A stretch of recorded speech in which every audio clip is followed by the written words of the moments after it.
Hello, my name is Charles Elliott. I'm doing my integrated physical assessment for nursing 641.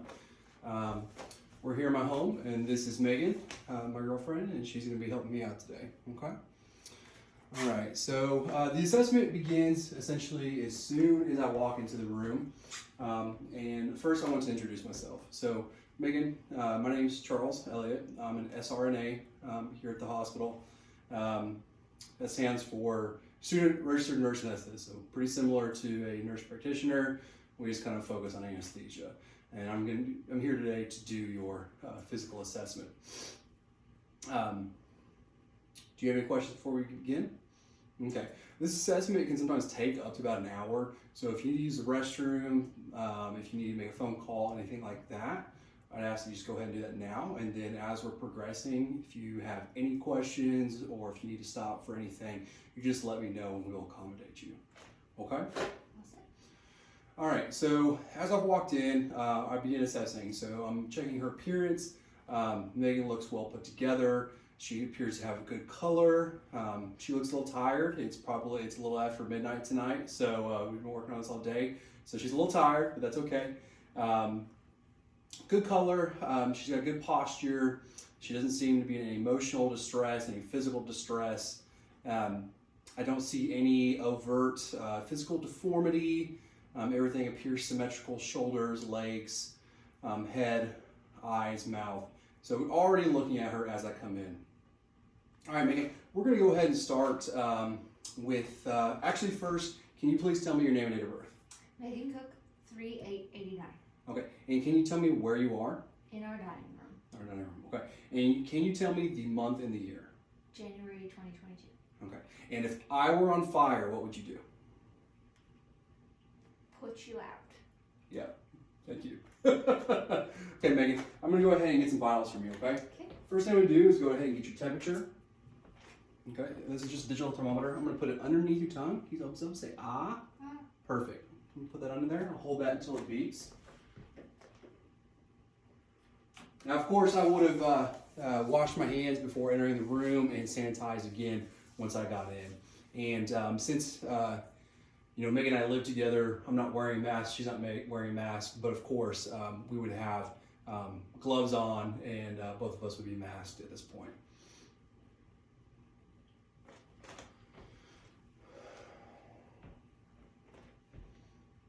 So asking those questions, Megan's got an appropriate level of consciousness. She's alert and oriented, her speech was clear, and she had good judgment. Okay, remember tonight that beeped, and that you were normothermic at about 36.8 degrees Celsius, and that's perfect. All right. Next, I'm going to check your blood pressure. I'm going to grab my stethoscope over here. And if you'll just relax that left arm for me.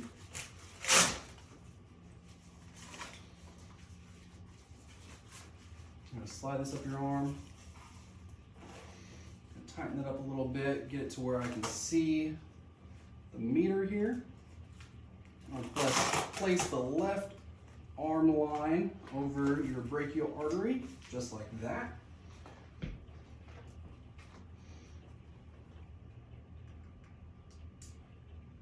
Using the diaphragm, closing the valve, right on the brachial artery.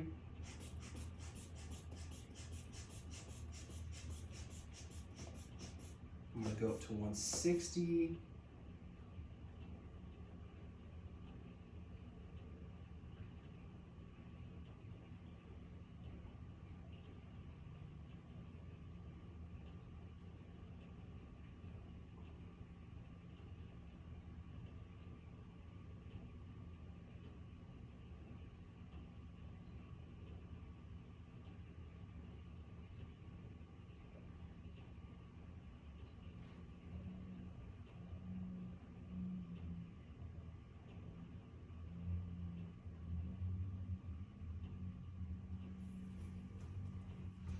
Okay, your blood pressure is 104/62.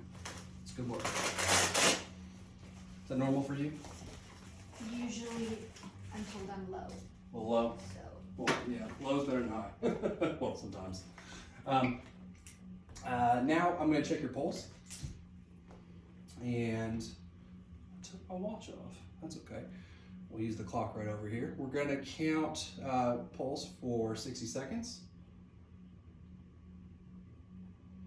Feeling the radial artery. I'm just going to simulate that for time's sake, and we're going to say that you've got a pulse of 70. That's a good pulse. Next, I'm going to observe respirations without informing the patient that I'm doing so. Tends to sway what's happening, but I would watch respirations for about a minute and count those. Okay, so now we're going to go ahead and start with the physical portion of the examination. Now I'm going to start actually laying hands on you, okay? So again, if you feel any pain whatsoever, any tenderness, please let me know. And if you need to take a break or you need to change something, please let me know. All right, so Megan, can you go ahead and smile for me? Can you frown for me? Can you raise your eyebrows? And can you stick your tongue out? Move it left to right, to your nose, to your chin. Awesome. Can you puff up like your mouth? Okay, and then blow some air through your mouth there. Perfect. Okay, so what I've done there is I've assessed cranial nerve number 7, facial cranial nerve, and that appears to be intact. Now I'm going to check some range of motion in your cervical spine, which is your neck here. And what I want you to do is to first hyperextend your neck, so lift your head as far up as you can, and then go ahead and touch your chin to your chest. Beautiful. Now back down to your chest, thank you.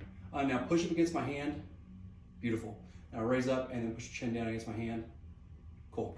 And now I want you to go ahead and push your head against my hand to the right. Great. Same thing on the left. Cool. And now can you turn your head all the way to the right and touch your chin to your shoulder? Turn your head all the way to your left and touch your chin to your shoulder. Okay, so Megan has good range of motion in her cervical spine, as well as good strength in her trapezius and sternocleidomastoid muscle. So good. Moving right along. Any questions so far? None at all? Okay. Next, we're going to move into cranial nerve number 5, and we're going to be checking, that's your trigeminal cranial nerve, and we're going to be checking a few muscles here. So what I want you to do is clench your teeth. Okay, relax, clench them again, relax, moving up, clench them, relax, clench them, relax. So Megan clenched her teeth, and I was palpating her masseter muscles and her temporal muscles. She had good, even, symmetrical tone and strength in both sides. So that tells us that cranial nerve number 5, our trigeminal nerve, is somewhat intact.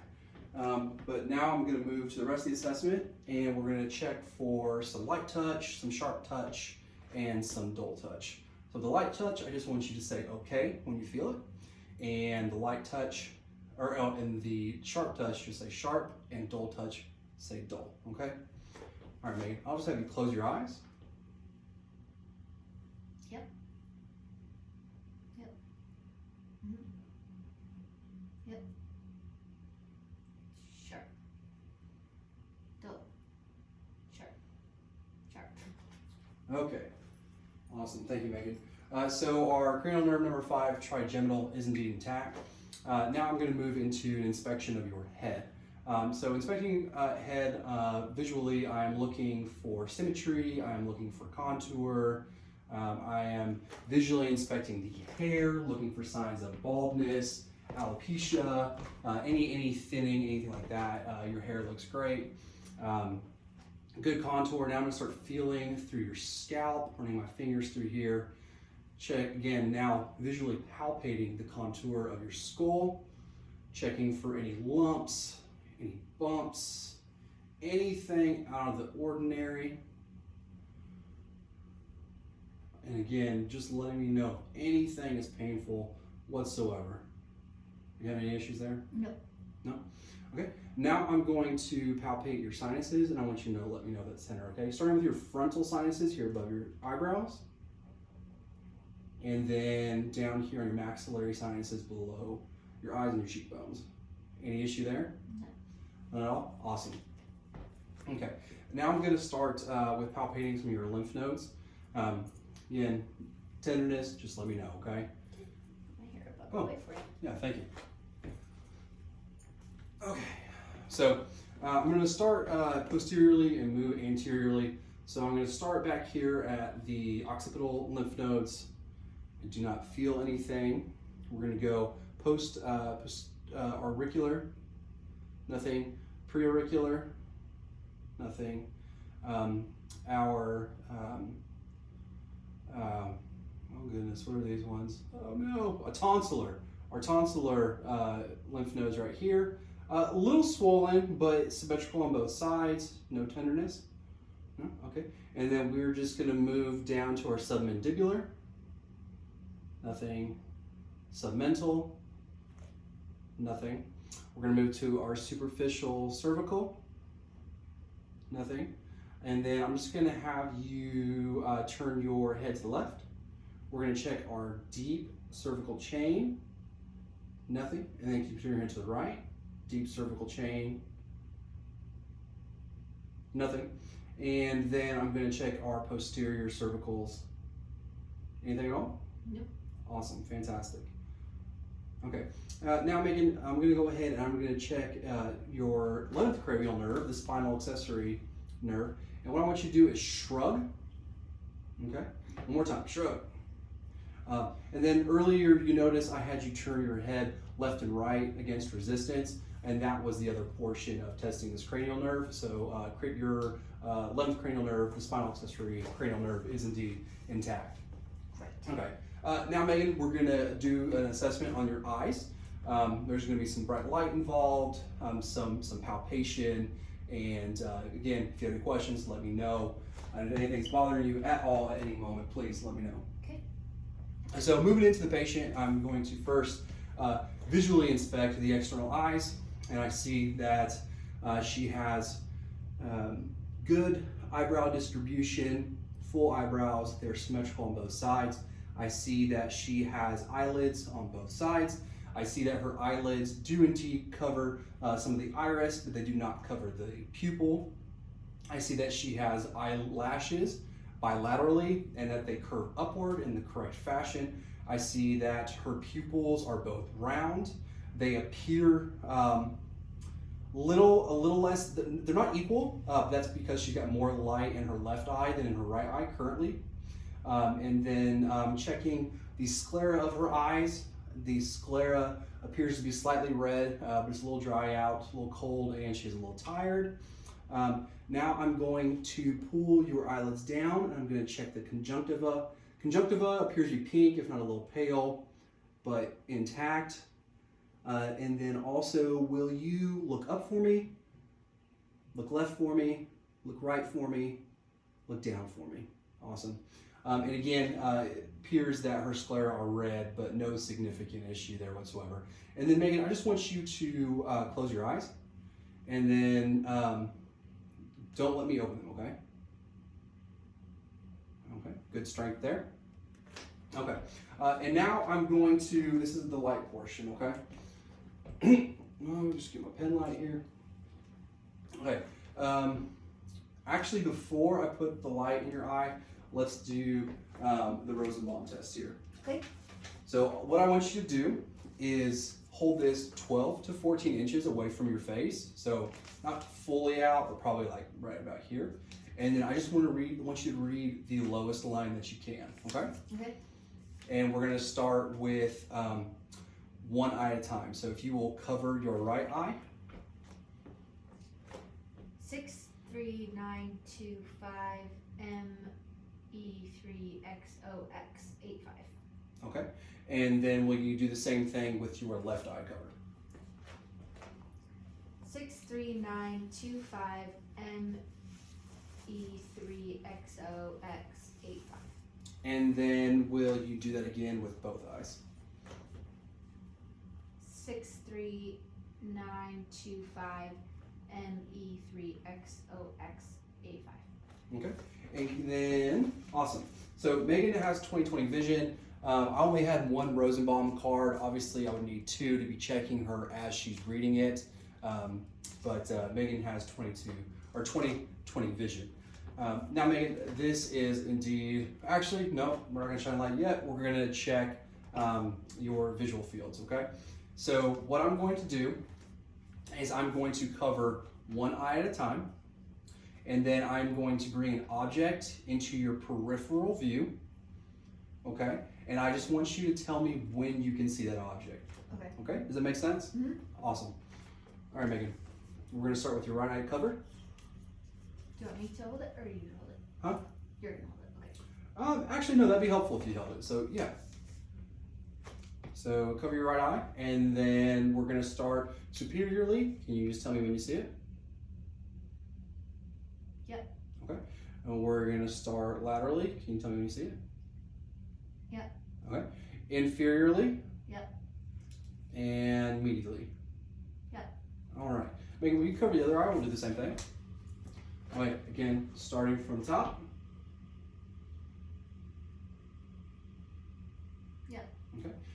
Starting laterally. Yep. Inferiorly. Yep. And from the medial section. Yep. Okay. So that's awesome. Megan, I'm happy to report that cranial number 2, your optic cranial nerve, is intact. You have good vision in all 6 fields. Or not all 6 fields, all 4 fields. Okay. Okay. Next, now here comes the light part, okay? So what I'm gonna do, I just want you to focus at the on the bridge of my nose, okay? And here comes the light.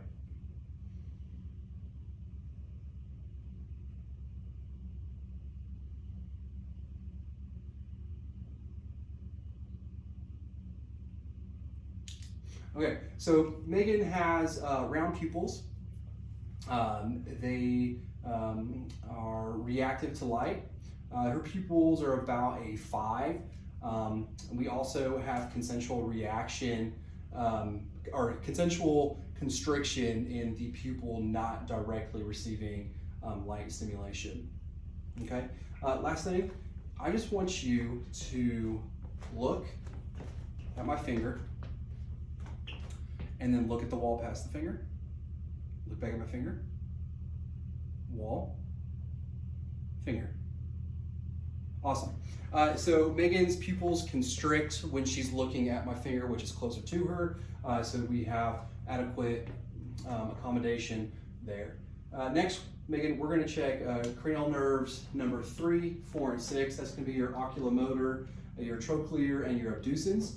We're going to start by checking your 6 cardinal fields of vision. So I just want you to follow my finger, okay?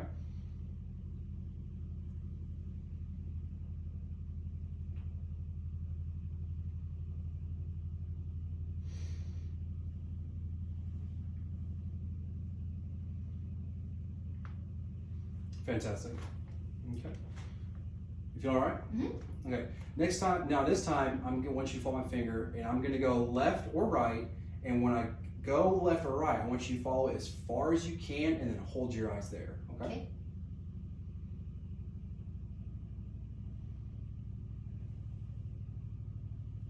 All right, fantastic, Megan.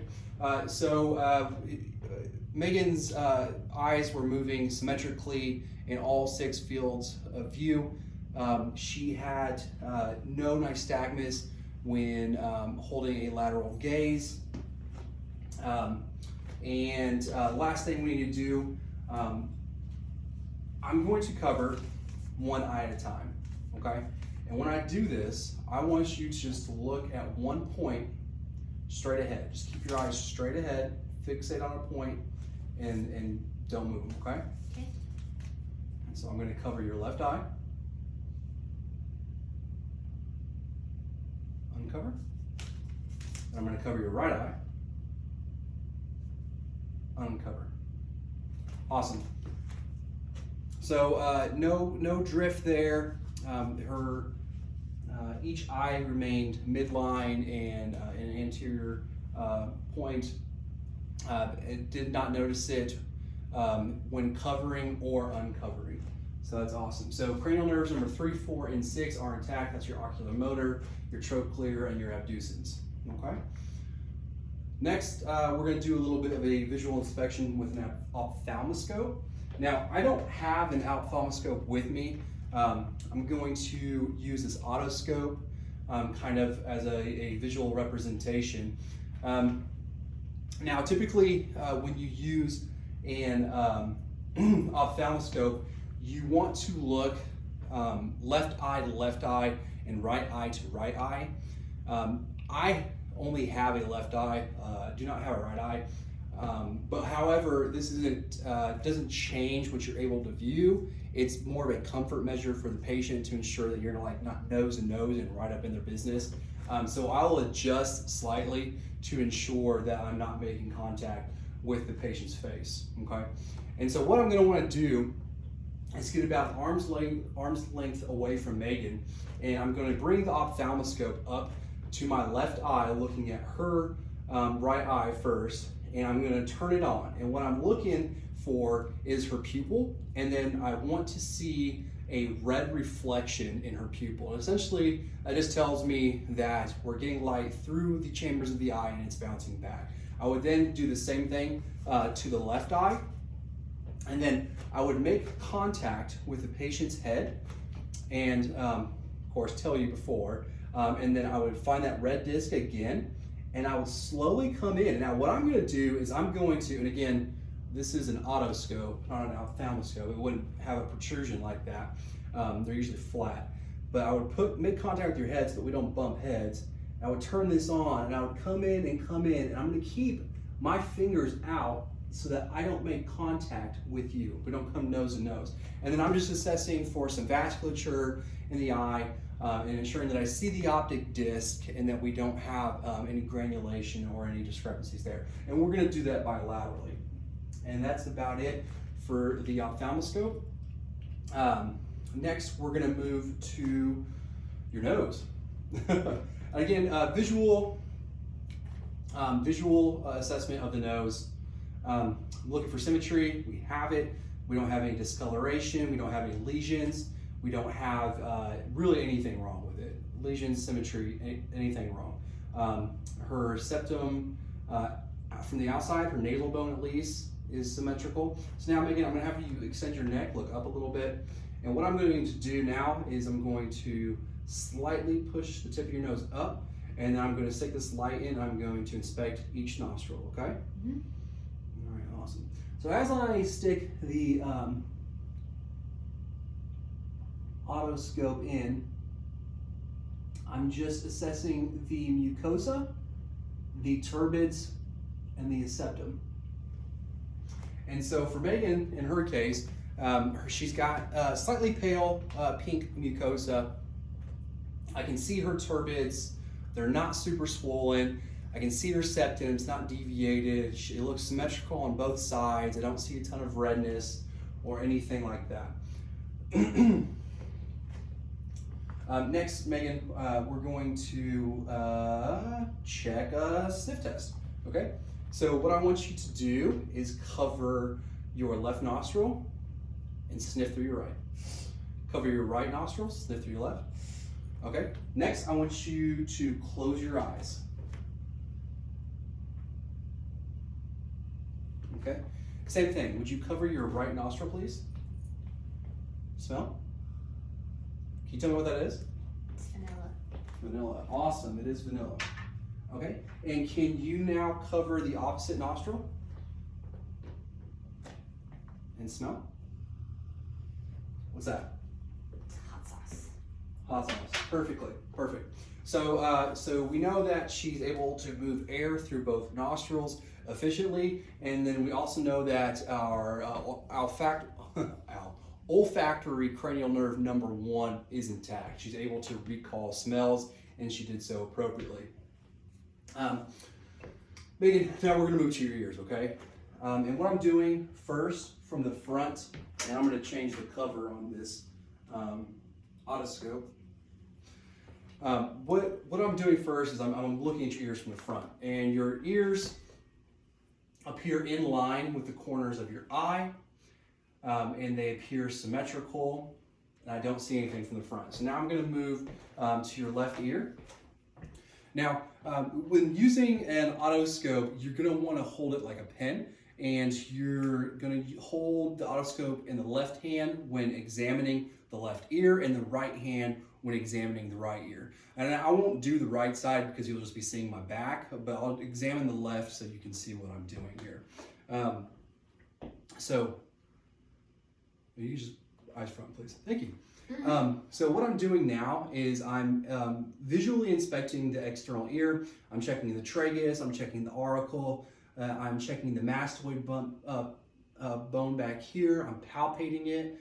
Megan, if you have any discomfort, any tenderness there, please let me know. None? Awesome. And then I'm moving the ear back, continuing my visual inspection. I don't see any scars, I don't see any redness, I don't see any drainage, I don't see any lumps, bumps, bruises, nothing. It's just a good, perfectly pink ear. Okay, so now I'm going to pull up and back on the auricle. I'm gonna take just the tip of my otoscope here and just barely putting it inside the ear canal. I'm going to use the tip of the otoscope to pull the tragus forward just a smidge so that I can visualize the ear canal.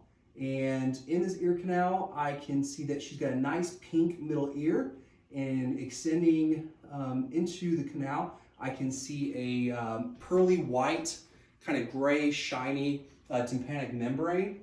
It's pretty blurry. This isn't the best quality otoscope. However, we can see those structures. Okay, Megan, are you doing okay? Do you have any questions? Awesome. Okay, now we're going to move forward. Let's check your hearing. Okay, so we're going to do the whisper test. And what I'm going to have you do, Megan, is I'm going to have you, what I'm going to do is I'm going to whisper a 2-syllable word to you. Okay, before I do this, we're going to test 1 ear at a time.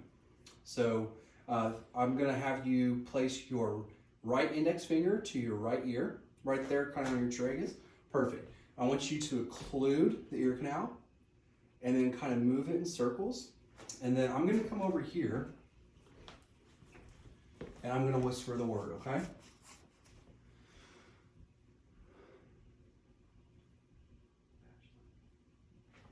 Bachelor. Bachelor, correct. Now, can we do the same thing from this ear?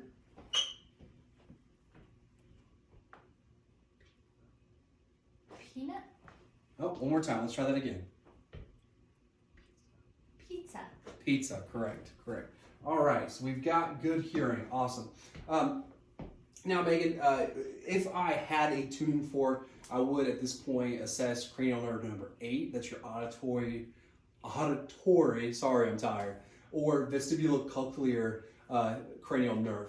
And essentially what I'd do is I'd take the tuning fork and I'd smack this tuning fork and then I'd place it on hard bone here midline on your head. And now I'd ask you if you can hear it in both ears, okay? And you should hear it in both ears for about the same period of time. Next thing I would do is I'd smack it again and I'd come over here to your right ear. I'd place it on your mastoid bone right back here behind your ear. I would tell you to tell me when you stopped hearing it, and when you stopped hearing it, I would move the tip just to the right outside the ear canal here. Now, when you stop hearing it as I'm touching your mastoid bone and I bring it to the right outside your ear canal, you should hear it again from right outside your ear canal. And that's because sound travels through air more so than dense bone. So if you did that and we got that symmetrically in both ears, that would tell me that indeed your vestibulocochlear cranial nerve is intact. Okay? So now I think we will inspect your mouth. And we will not use the otoscope. We'll go back to the pen light. And again, visual inspection. I'm looking. We appear to be symmetrical. Lips are moist. I don't see any cracking. Don't see any fissures. I don't see any lesions, any swelling. No issues whatsoever. Good pink lips. Okay. So now I'm just going to ask you, Megan, do you care to open your mouth? And now I'm going to visualize with the pen light inside the mouth. And just kind of going in a circular pattern. I'm assessing the mucosa. It is good and pink. I can see that you have perfectly good teeth. They're white. I don't see any signs of dental disease. Okay. I'm assessing the hard and soft palate. The back of your throat actually is a little red. Maybe you've been having some drainage or something there. Now I'm going to take a tongue depressor. If I had gloves, I'd wear them, but we only have mediums, and the mediums don't fit. Good thing we know each other. So I'm just going to have you stick your tongue out. And I'm going to depress the tongue to observe the posterior pharynx. Sorry to gag you. I apologize for that. And in fact, Megan does not have any tonsils. I can't visualize those. I can, however, see the scar tissue. It's slightly wider in nature than the rest of her mucosa. Good thing we gagged her. We were, not a good thing, I'm sorry I gagged you, but that in fact helps us test our cranial nerves our cranial nerve number 10, our vagus nerve, okay? And now, while we're in here, actually, I'm going to have you go ahead and open up again. Say, ah. Ah. Sorry, my light is... There we go. One more time. Ah. Okay. And so, looking for movement of the uvula, and with... movement of the uvula tells us that, in fact, our glossopharyngeal cranial nerve number 9 is intact. And again, with the gag, we know that our vagus nerve is intact. Why don't you go ahead while we're discussing cranial nerves? I think I already did this, but I'll just have you do it again because I can't recall. Will you stick your tongue out for me? When you lift it up, down, and then side to side. Now, if I had gloves on, I might check for strength on this, but it looks like she had symmetrical movement. Looks pretty strong. She can stick it out, protrude it, move it superior, inferiorly, and laterally. So I'm going to go ahead and say that cranial nerve number 12, your hypoglossal cranial nerve, is intact. Okay. You doing okay? Do you have any questions? Mm-hmm. No? Awesome. All right, moving right along.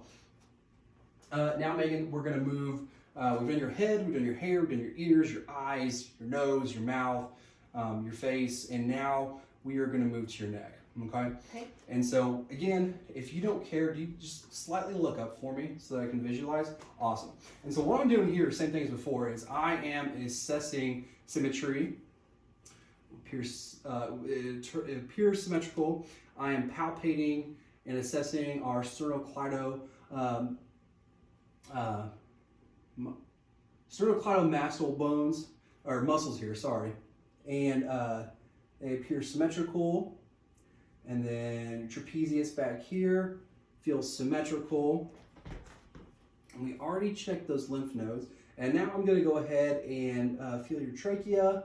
Your trachea appears to be midline. Going to move it slightly. No tenderness there. No? Anything bothering you? It's just weird. Yeah, it feels a little weird. And then while I'm here, I'm going to go ahead and also palpate your supraclavicular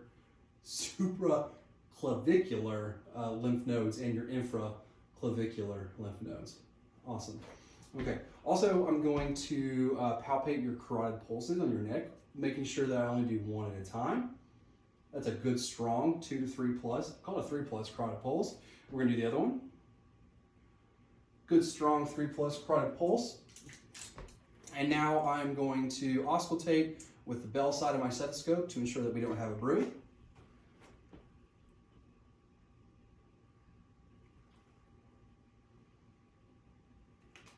Awesome, Megan. And I can, in fact, hear absolutely nothing, so that's a good thing. Okay? Any questions about that? No? All right. So we did head, we did neck, we did strength. Your thyroid. Let's not forget your thyroid. Guess I'm getting to that age. Yeah, right. So Megan, if you don't mind, do you care to face the camera over here for me? And so what I'm going to do, and I think you need a little bit of water for this. Let me grab your water over here. Do you care if I take a drink? All right, awesome. I'm getting a little dry. Okay, so what I'm going to do, Megan, is I'm going to approach your neck from behind posteriorly. And I'm working my way around the lateral sides of your neck, and I am feeling for your trachea. And once I find your trachea, I'm feeling for your cricoid cartilage. And I found it. Yep. And then I'm moving slightly laterally from the cricoid cartilage. And now all I want you to do is take a sip of that water. Don't swallow it yet. Just put it in your mouth, please. And then take a big swallow. All right, awesome. So what I was able to do is palpate her her thyroid as she swallowed, and it doesn't feel enlarged. I didn't feel any nodules, any lumps. Didn't feel like warm or anything like that. There wasn't even really a defined border. Definitely there without lumps, bumps, or nodules. Okay. By the way, again, please, if anything is painful at all, let me know, okay? That's important for my assessment. Okay. All right. Now, Megan, we are going to finish up with your neck, and we are going to move to your upper extremities, your arms. Okay. Okay. Now, do you have any issues with your arms at all? I really don't have range of motion on my right side because of the shoulder injury. Old shoulder injury. Old shoulder injury. So this is a good question, and obviously I asked that because I know Megan, but before doing range of motion assessment, it's important to establish a history to ensure that you don't cause the patient any undue pain. I'm not a specialist. I'm not here to further assess her issue. So if she tells me it's there, we don't have to cause her any further pain than she's already experiencing. But moving back to her bilateral upper extremities, again, I'm visually inspecting, looking for symmetry, turning the shoulders, looking down. Color, it looks good. Good pink color. The arms are warm. We have good muscle tone and symmetrical muscle tone moving from our biceps, our triceps to our forearms here. Awesome. Now we're going to do some pulses, and I'm going to assess your brachial pulse and your radial pulse at the same time. Now those aren't as strong as your carotid pulses are. I'm going to give those a 2+. And I'm going to come over here, I'm going to do the same thing on your right arm. And again, same thing. We've got 2+ brachial and 2+ radial at about the same time. Then I'm going to come down here to your nail beds, and I'm going to assess the nail beds, checking for any signs of fungus or nutritional deficit.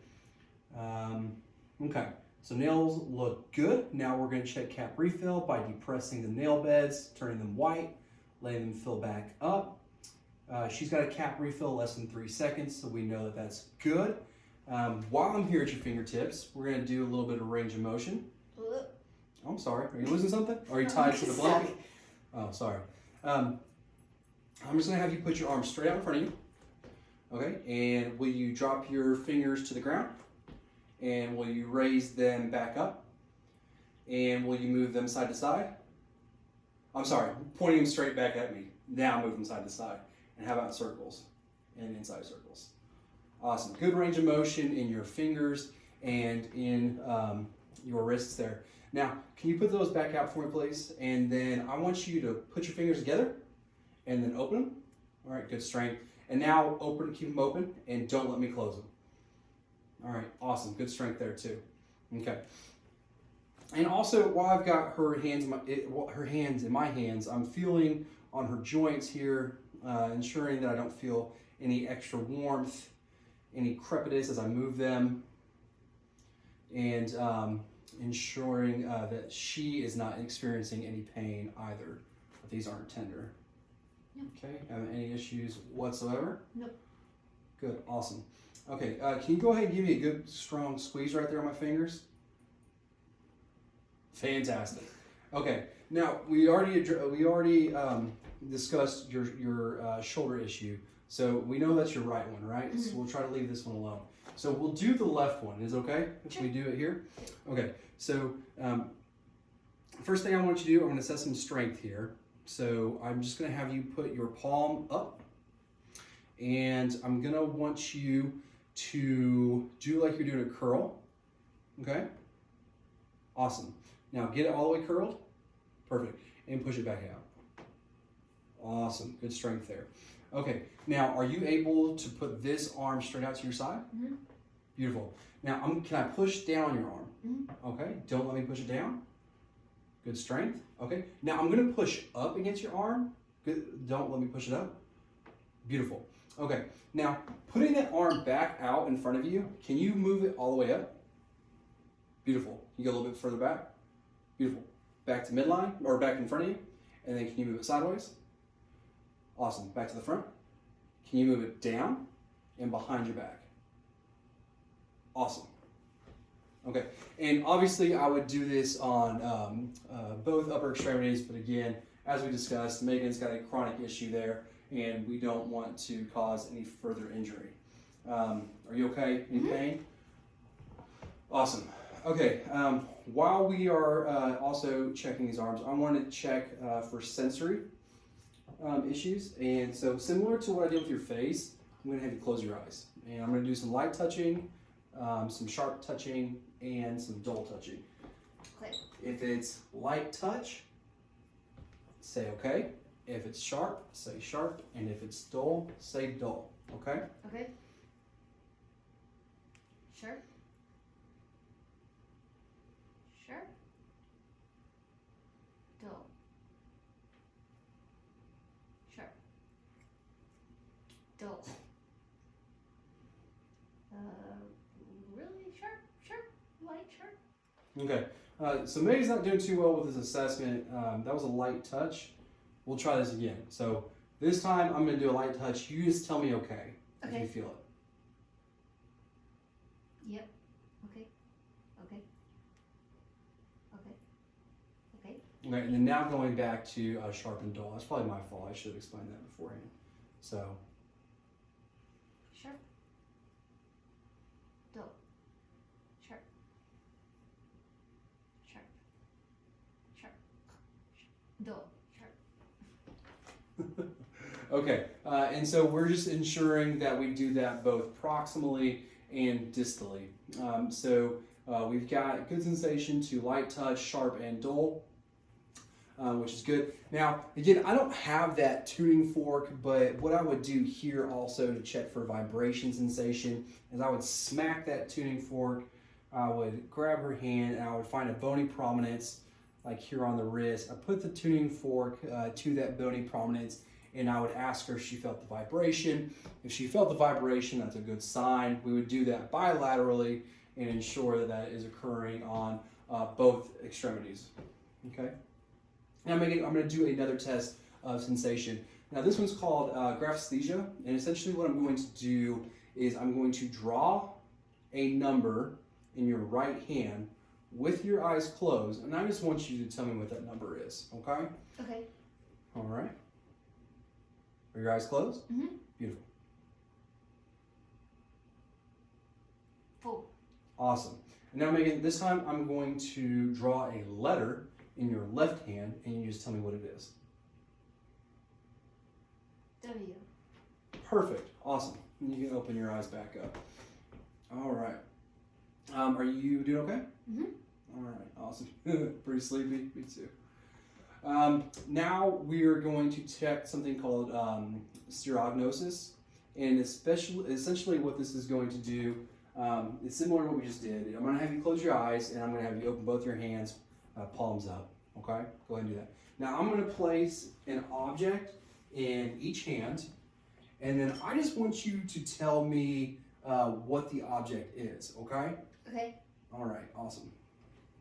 So I'm going to place the object into your right hand. It's a pen. Awesome. And now I'm going to place an object into your left hand. That's a credit card. All right. Pen and credit card. Perfect. Pass. All right. So that's a good sign. We got good sensation. While we're still here working on our upper extremities, we're going to test some deep tendon reflexes. So for deep tendon reflexes, I'm going to have you just relax this arm, nice and relaxed, loosey-goosey. I'm holding it, okay? And I'm going to check your brachioradial deep tendon reflex. Awesome. And now I'm going to, again, support this arm, and I'm going to find your biceps tendon, and we're going to do the same thing. Okay. And then I'm going to support this arm just like this. I'm going to find that triceps tendon right there. And I'm going to, again, stimulate it. All right. So good deep tendon reflexes. And again, I would do this on the other side as well, but since you're just going to be looking at my back, we'll hold off on that for now. Okay, so we have assessed visually, we have palpated, we have checked range of motion, we have checked strength, we have checked joints, we have checked pulses, lymph nodes. We didn't check the lymph nodes. So I'm just going to, oh Lord, I'm sorry, my back's hurting. We're just going to, I'm going to have you kind of like pull your arms up, okay? Because I need to get to your armpits. Is that okay? Yep. All right. So what I'm doing is I am assessing for lymph nodes here. Now I'm going to start at the posterior side and I'm going to work my way anteriorly. And what I'm doing here is I am feeling, that one's a little swollen actually. So we're going to start at the back posteriorly, and I'm feeling our subscapular lymph nodes coming to the middle. I'm feeling our central lymph nodes going up, feeling our lateral lymph nodes coming forward, feeling our pectoral lymph nodes, and then a little more up towards the pectoralis muscle, and feeling our apical lymph nodes. So there. Any pain or tenderness when I did that? No? Awesome. Okay. Now I believe we're going to move to your back. Okay. Okay. Do you think you're able to turn away from me and face the other direction? Yep.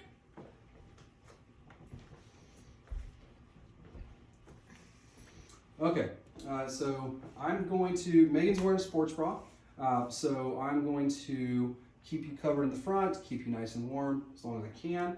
I'm going to lift this shirt up over your shoulders so that I can visually inspect the posterior thorax. And I'm just going to stand back a little bit and inspect. And I see we have symmetry. I don't see any bulging. Megan, can you take a couple nice deep breaths for me?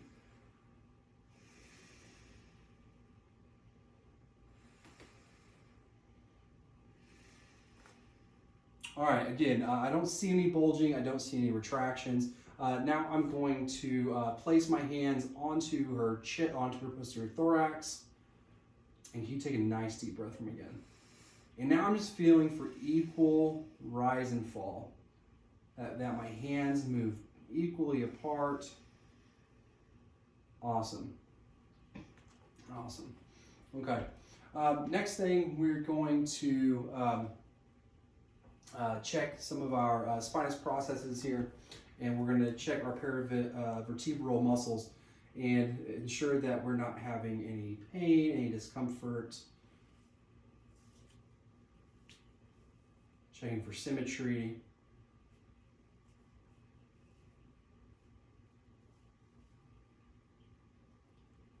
Not extra warm. Continuing to visually inspect and palpate the rest of the posterior thorax.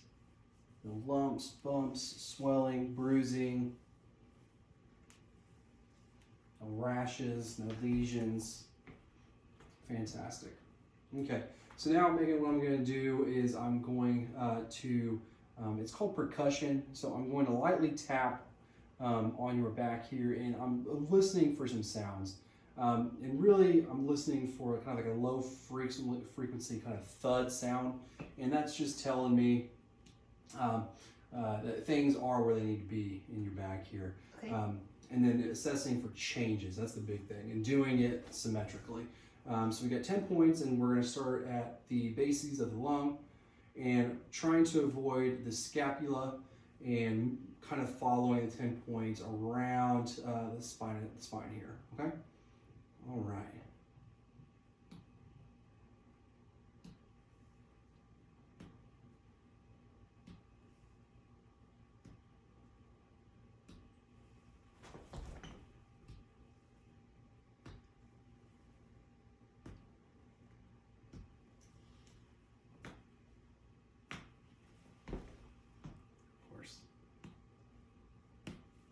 All right. So that sounds good. Now we're going to listen, auscultate the lung fields posteriorly using the diaphragm of our stethoscope. Might be a little cold, I'm sorry.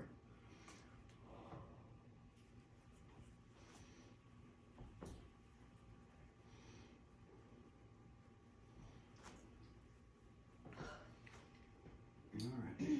So just take a nice deep breath in and out.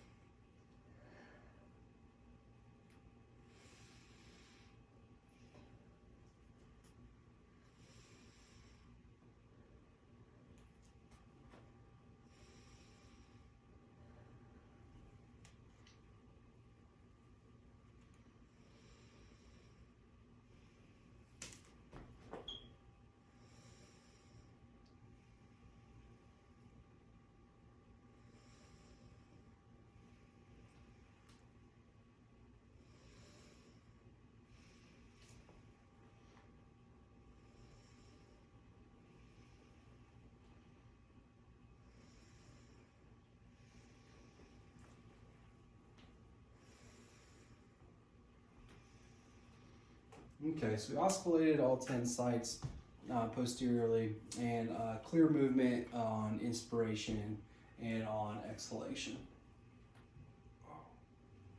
All right, Megan. Next thing I'm going to do is I'm coming down here on your back, and I am feeling your ribs, and I'm coming down to where I find your got some muscles. Your 12th rib, okay. And after your 12th rib, where your ribs end, finding your spine, and in that the angle that creates, it's called the costovertebral angle. And what I'm going to do is with my hand right there on that angle and making a fist. I'm going to do a percussion there, and just let me know if you're feeling any pain or tenderness.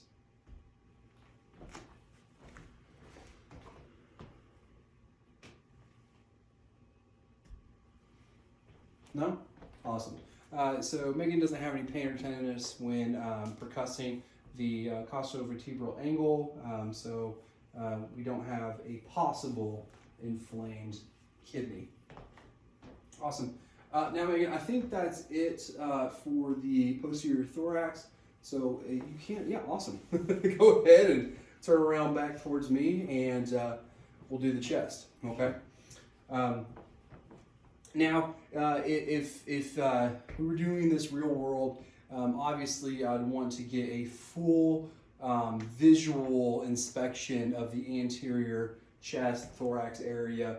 And of course, if myself being a male and this being a female, I'd want to inform her beforehand that we were going to be doing this, giving her opportunity to ready herself privately, and also explaining to her that if she preferred a female assessor over myself, or if she needed somebody in the room to accompany me, that's totally acceptable, totally fine, no issue whatsoever, and we're here to make this as comfortable for her as possible. That being said, if I had her without her top on, I would be first visually inspecting the chest, again checking for symmetry, checking for equal rise and fall of the chest, checking for any edema, any lesions, any redness, any rash, checking for any protrusions, any retractions. I would also palpate the chest, and especially over here in the cardiac region, I'm checking for any sort of thrill, any sort of pulse or anything coming through the chest. And then also I would palpate the point of maximal intensity from your heart, and find that as well. And that's a good way to let us know if we're having any sort of cardiac or cardiomegaly occurring there. We'll save breast examination for last. We'll do that. We'll talk about that at the end. But this would be a good time to also go ahead and listen. So we're going to auscultate the 8 fields on the anterior chest.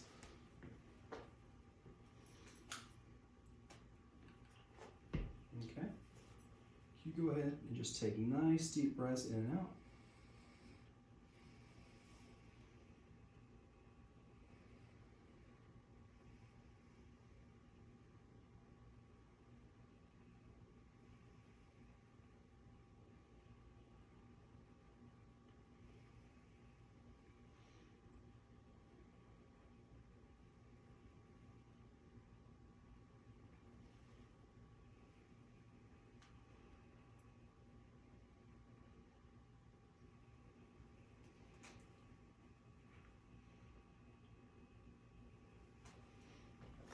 Yeah. So the anterior fields are clear, air moving in and out on inspiration and exhalation. However, the lateral field, this is a good example for why we want to do this without a shirt. All I could hear was the shirt rubbing against the diaphragm of the stethoscope. So obviously not a good exam there.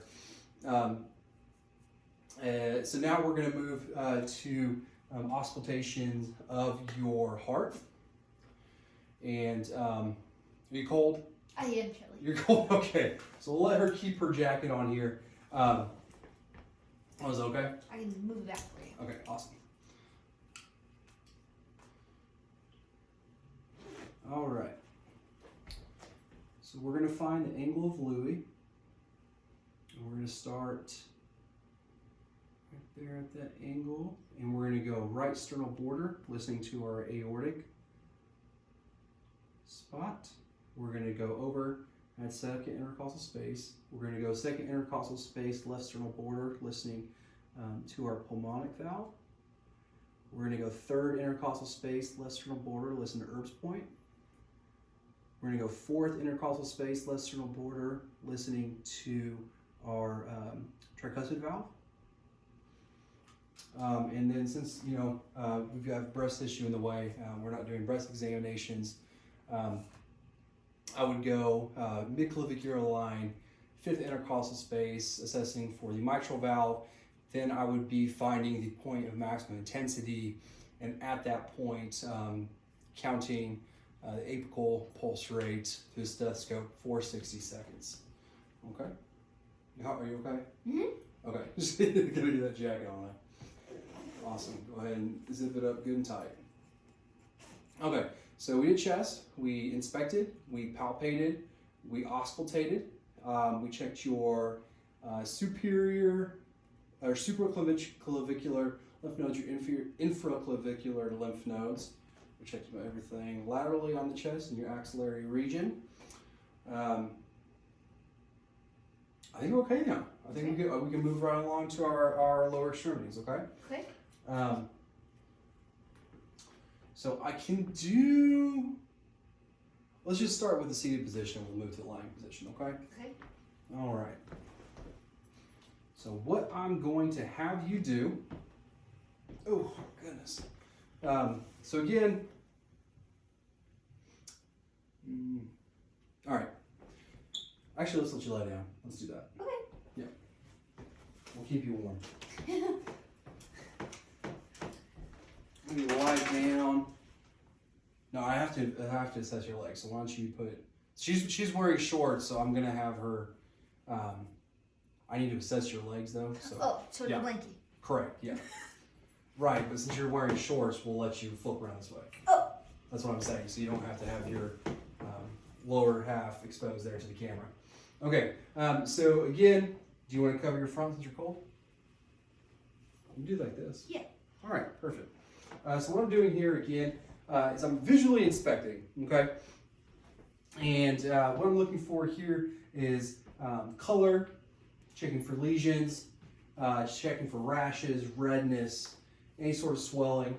And then I'm palpating her right and left quadricep, her knees, checking for swelling around the knees, checking for symmetry, palpating the calves, checking for symmetry, palpating over bony prominences here on the condyles, near her ankle, again by the knees, still no swelling whatsoever.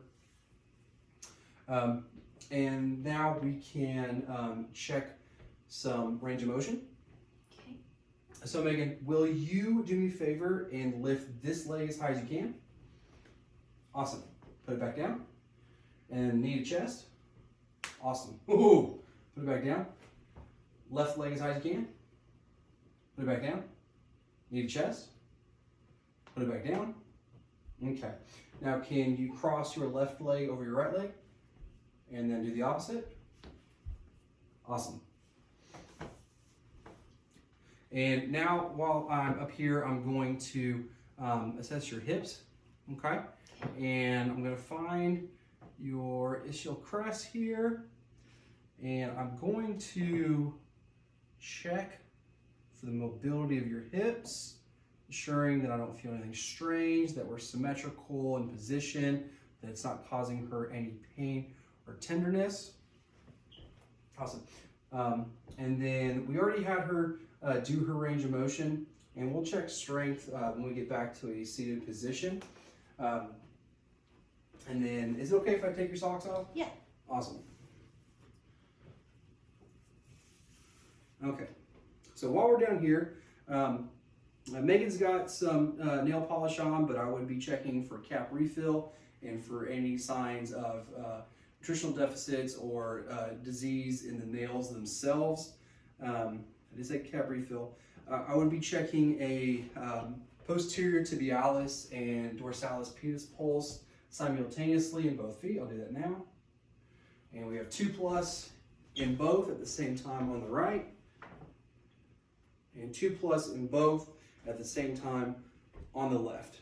Okay, Megan, and while I'm down here, we're going to check a little bit of range of motion on your ankles. So can you pull your toes towards your head, push them down, and then can you move your feet towards each other, and then move back out, and then can you move in circles, and then the other way in circles? Awesome. So Megan's got good range of motion in her ankles, no crepitus. I'm also feeling on the joints here in her toes, no warmth, no swelling, same thing all across. Would you like me to put your socks back on? Yes. Awesome. So we'll put the patient's socks back on for her so her toes don't get cold.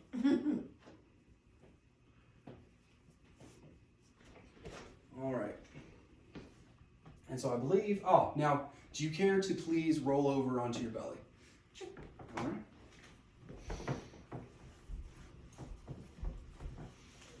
And then we'll keep you nice and warm, just like that. Thank you. Okay, so next thing we're going to do, we're still kind of working on strength and range of motion. So can you lift your right leg up? Okay, back down. And then can you kick yourself in the butt? Awesome. And then can you do that same thing with your left leg?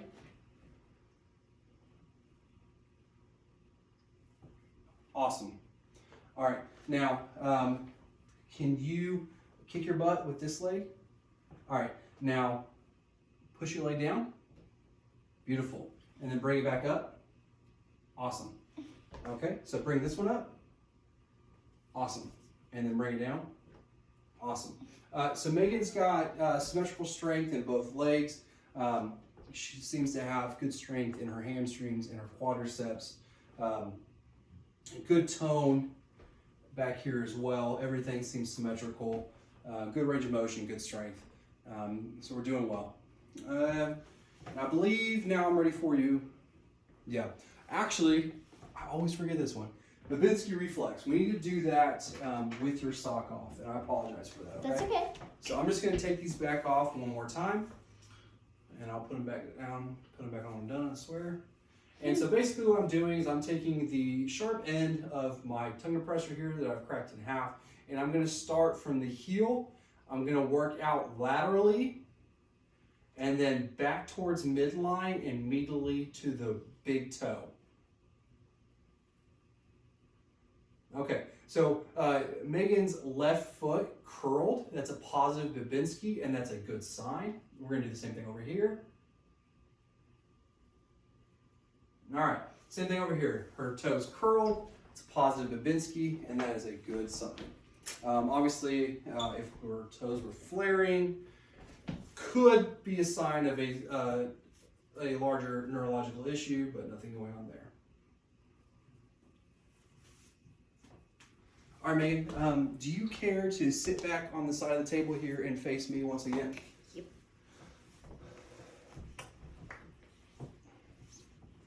Okay. Yeah, feel free to drape. And actually, I don't need much, but probably just like that part of your legs right there. Okay. Awesome. So we're going to do what we did kind of earlier with sensation.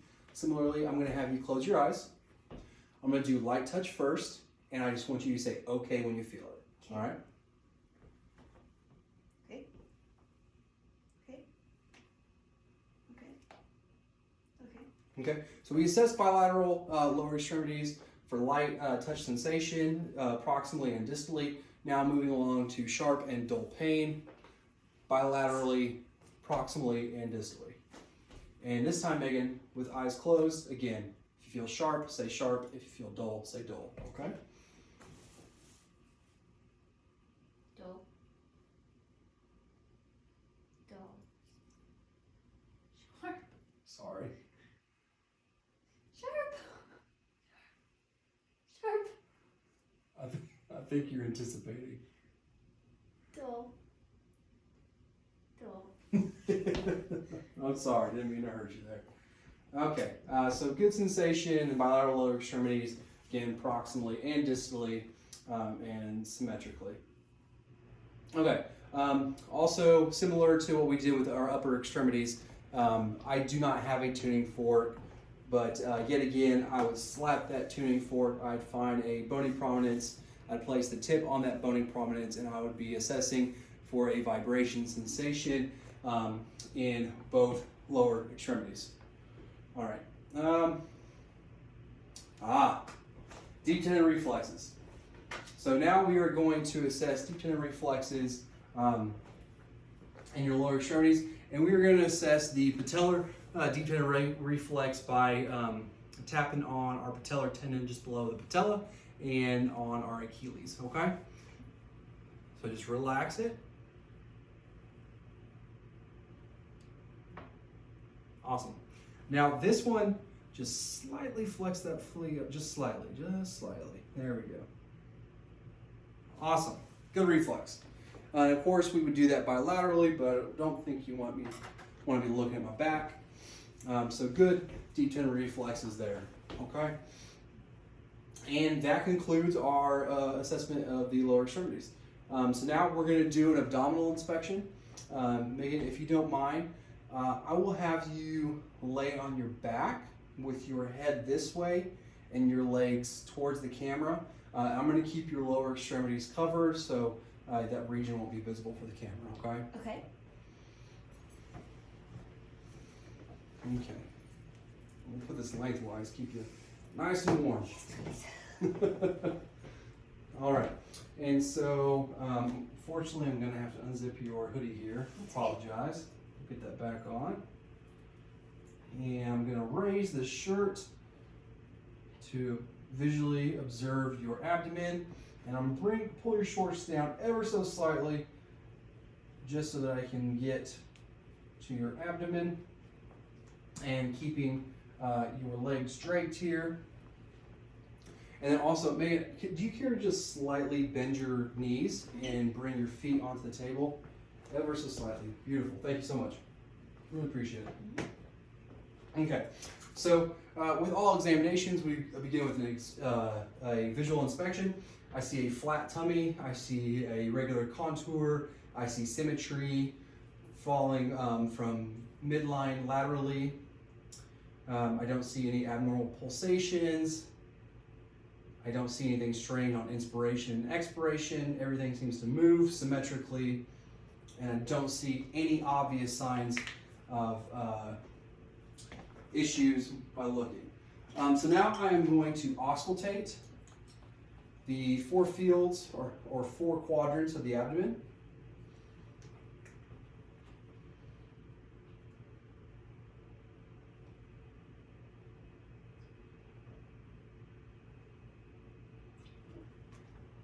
Okay, and Megan has vowel sounds present in all 4 quadrants. Now I'm going to flip my stethoscope from the diaphragm to the bell, and I'm going to be auscultating the abdominal aorta, the renal arteries, and the femoral arteries, starting midline with the abdominal aorta.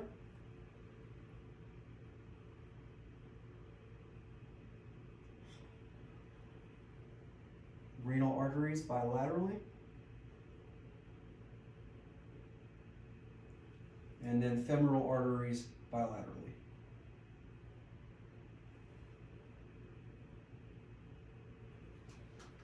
Okay, and I in fact did not hear anything, which is a good sign. So no bruit in the abdominal aorta, the renal arteries, or the femoral arteries. Okay, and so we have visually inspected, we have auscultated, and now we are going to do some percussion. Okay, and so I'm going to, again, like I did on your back, I'm going to lightly tap on the 4 quadrants of your abdomen, looking for that nice timpani sound, kind of a higher sound, not too dull, and that's exactly what we expect to hear there. So now we're going to move to the palpation. And just a little bit of light palpation in all 4 quadrants here.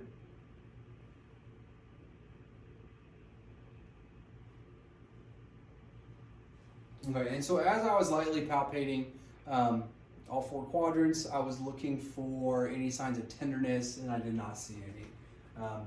And now while I'm doing that, I'm also going to palpate the abdominal aorta. Nice slow pulse. And then I'm going to palpate the femoral artery. 2+ pulse. The left femoral artery. 2+ pulse. Okay, now Megan, I'm moving to the deep palpation portion of this assessment. With deep palpation, it can be a little uncomfortable, and if it is uncomfortable, I really apologize, but I should not be causing you pain, okay? And so what I'm doing is I'm assessing the deeper structures of your abdominal cavity and making sure that we don't have any masses. Yeah, that's never feels great. Okay, and as I'm doing this deep palpation and I'm releasing each quadrant, I'm checking for rebound tenderness, and we don't seem to have any rebound tenderness. Okay, so we have visually inspected, we have percussed, we have auscultated all arteries, palpated all arteries, deep and light palpation, and that concludes our abdominal assessment. Okay? Okay. All right, so now Megan, I think we're ready for you to stand up. Okay. All right, you can close your hoodie if you like, if you're cold. Always. Okay, Megan. Now I'm just gonna have you turn towards me, kind of towards the camera too. So now as Megan's standing here, I'm assessing her posture. I'm looking at her shoulders. I'm looking at how her hips lie. Obviously, I can't see it with the. That's okay. You don't have to pull it up. Obviously, I can't see it with the hoodie on, but I can feel for her iliac crests. Make sure that she's got good alignment as she's standing. You can check her shoulders here. Make sure that they're aligned while she's standing. I'm going to come over from a lateral view here, and what I'm doing right now is I'm assessing her cervical, thoracic, and lumbar spine. And what I'm doing is I should expect a curve anteriorly from her head to her thoracic spine in the cervical region, and then as the thoracic spine curves posteriorly, and then again the lumbar spine curves anteriorly. And essentially her head and her head should be on top of her shoulders, really her ears. Her ears should be on top of her shoulders should be on top of her hips, and her hips should be on top of her heels. And everything looks good and in line and on target. Okay, so now we're gonna move to some spinal range of motion, Megan. And so can you bend backwards? I'm gonna just come over here and make sure. And can you bend forwards? Awesome. I'm going to keep you safe. And then can you twist left and right? Oh, that feels good. Awesome. And then kind of like left, yep, and right. Awesome. Good spinal movement. Good range of motion there. And now I'm going to test your gait. So if you please, would you come towards me? And would you turn towards the wall there, and would you walk forward? And then walk back towards me. Okay, and so as I watched Megan walk there, and as I said, sorry, you probably can't see me. So as I watched Megan walk, I was assessing her gait, and essentially it was nice, it was even. Her shoulders were on a good level horizontally. She wasn't tripping. She didn't seem off balance. It was a rhythmic walk. She had a good gait. And so now we're going to do some more cerebellar. You still cool? Yeah, go ahead. Put that back on. Apologize. So now we're going to do more cerebellar assessment. And essentially what I want you to do is, can you walk to that wall, heel to toe, almost like you're getting tested for DUI. I'm sure you've seen it on some TV show. Perfect. Now keeping your eye at the wall, please. I would fail my sobriety test.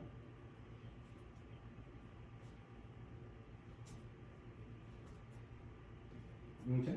And you can turn around. And then can you stand on one leg? Oh, let me come to you. Keep you safe. Let me keep you safe. Stand on one leg, please. And then can you do it on the other leg? Awesome. Okay. Now, Megan, what we're going to do is something called a Romberg test. We can come a little bit closer towards the camera here. Do something called a Romberg test. And on the Romberg test, what I'm going to have you do, I just want you to stand. Okay? I want you to stand with with your feet together, eyes forward, and we're just going to do this for 30 seconds. And I'm going to stay close to the patient to keep her safe.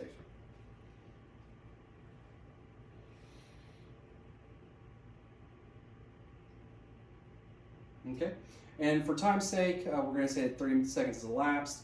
We don't see any swaying. She didn't fall. She's not unsteady, anything like that. So we had a good Romberg test there. Now we're going to do the same thing, Megan. I'm going to have you close your eyes.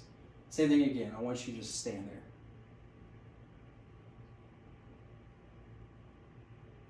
So with eyes closed, we can see a slight swaying, and that's okay.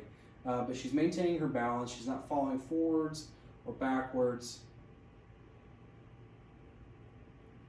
Maintaining. Fantastic. Okay, Megan. Now I know you're cold, and so we'll let you keep this on. But I would have the patient take their top off for a scoliosis exam. And typically for a female patient, I'd have her probably just in her sports bra or like a bathing suit top. And what I would do is I would come to the back, posterior for the patient, and I would visually inspect the patient as she was standing there. What I'm looking for is any asymmetry, one shoulder higher than the other, ribs lower, scapula higher or lower, or a visual lateral or medial bend in the spine. And then after that, I would have the patient bend at the waist by keeping their legs and knees locked, their hands together as if they were diving, and I would have them bend at the waist. Go ahead, Megan.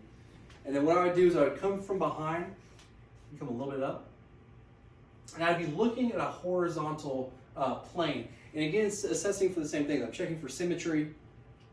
I'm checking to make sure that one part of the muscle, like the vertebral muscle group, isn't larger than the other. Ensuring that we don't have one scapula higher than the other.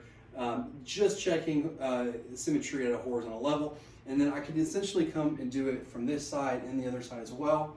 And that would complete our scoliosis exam. And so Megan, you go ahead and stand back up. And then I'll have you sit back down. We'll talk about a few more things. Oh, one thing I did know, I forgot, we need to make sure we do. An additional cerebellar test for fine muscle or fine motor coordination. Do you care to take each one of your fingers and touch it to your thumb? Just keep doing it, frontwards and backwards. Fantastic, you passed. And then do you care to take your left heel to your right knee and run it down the front of your shin? Beautiful. And you do it for the other side as well? Fantastic. So no signs of ataxia whatsoever there. Now, we talked about doing a breast exam earlier, myself. Oh, no, we didn't. So for a breast examination, what we would do is I would visualize the patient's chest, checking the nipples for any signs of discharge, whether that be clear, milky, serous bloody, whatever it may be, checking for discharge, checking for symmetry, checking for dimpling. I would have the patient raise her arms above her head, check for dimpling. I would have the patient put her hands on her hips, check for dimpling. And then I would have the patient lay on her back with a pillow behind or under her scapula, raising one arm above her head at a time.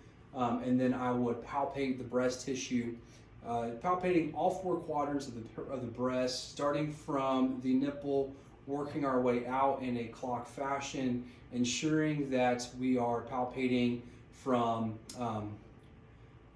axilla to cleavage and from collarbone to abdomen, and ensuring that we get that tail of Spence as well. And we would do that bilaterally.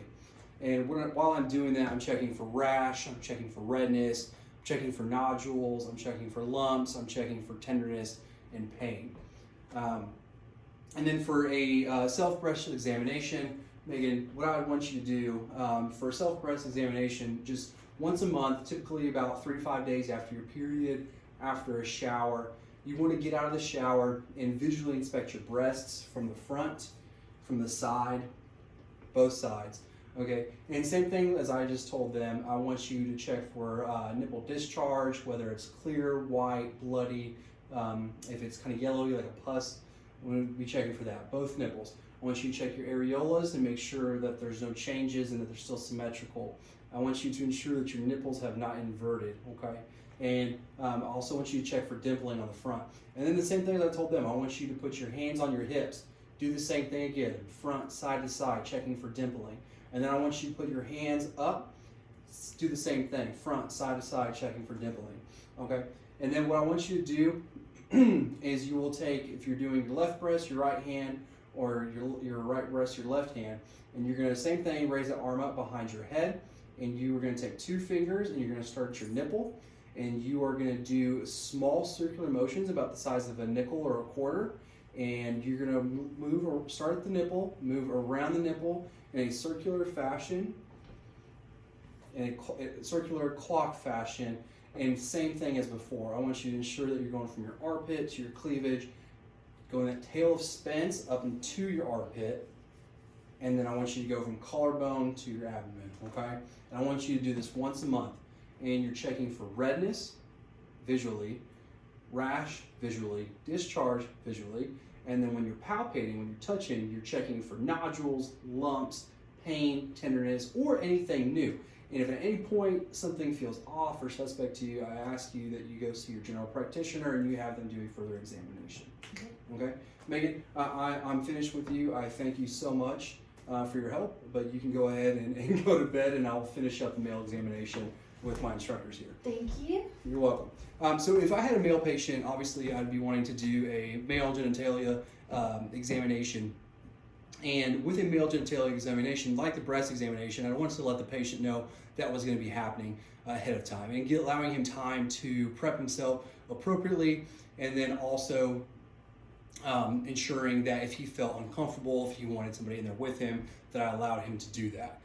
So once I give the patient time to prep himself and drape himself appropriately, I would come back into the room, clean my hands, put gloves on, and again, starting with a visual inspection, checking the pubic area, checking hair distribution, visually inspecting the testicles, the shaft of the penis, the urethral meatus, and circumferentially all around, checking for swelling, lesions, bumps, rashes, symmetry, doing that. And then I would make sure that I checked the testicles, left and right, checking for nodules or lumps or swelling. One can be larger than the other, that's okay, but they should not be massively larger than the other. Also checking the vas deferens and checking the epididymis and ensuring that everything's okay and not painful. So we also want to tell our male patients to do self-testicular exams monthly. Usually, again, after a shower is the best. The scrotum is usually a little bit firmer after a shower, easier to palpate. I'm sorry, not firmer, looser after a shower. It'll be easier to palpate. So during the testicular exam, I'm going to want to tell the patient to place each testicle between his thumb and his finger and rolling it around and feeling on it. And what we're doing is checking, again, lumps, nodules, painfulness, tenderness, and really looking for a pattern and letting the patient learn their own anatomy and doing this regularly so that if there's a difference or some pain or something new, they can come to their general practitioner and have that further assessed. I also want to inform the patient of what's normal in terms of size, that he can feel some cord-like structures inside the testicles, and that is perfectly okay. Yeah, and I think that that is the end of our assessment. I thank you all so much for listening, and I thank Megan for being an active participant. Thank you so much.